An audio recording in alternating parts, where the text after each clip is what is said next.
สำหรับคนที่เกษียณอายุและจะออกมากินบำนาญเขาจะมีวิธีบริหารเงินของเขาแบบนี้ 1. กวดเซ็กและจัดกลุ่มแหล่งรายได้ทั้งหมดที่จะเข้ามาหลังเกษียณเพื่อให้รู้งบประมาณในการใช้จ่ายแต่ละเดือน รายได้ประจำที่แน่นอนแมนเงินบำนาญที่จะได้ รายได้เงินก้อนที่เขาฝากไว้ในธนาคารคือดอกเบี้ยแต่ละเดือนแต่ละปี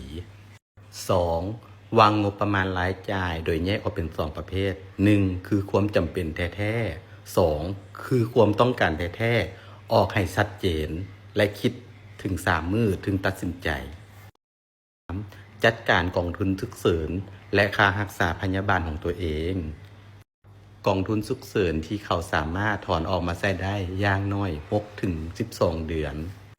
และกวดเช็คสิทธิในการรักษาประกันสังคมของตัวเองว่าเฮ็ดนำบริษัทใดแน่ให้ดี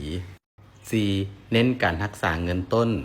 และสร้างกระแสเงินสดบ่เน้นการลงทุนความเสี่ยงสูงใดๆทั้งนั้น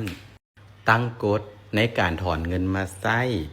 ในเงินเก็บของปีทำอิฐบ่เกิน 4% แล้วค่อยๆปรับเปลี่ยนในแต่ละปีเพิ่มขึ้นตามอัตราเงินเฟ้ออันนี้แมนการจัดการรายได้ของคนที่มีรายได้สูงแน่ถ้าคนมีรายได้น้อยเขาควรหาอันใดเฮ็ดเล็กๆน้อยๆทำเพื่อได้เงินมาบ่ให้แตะต้องเงินเก่า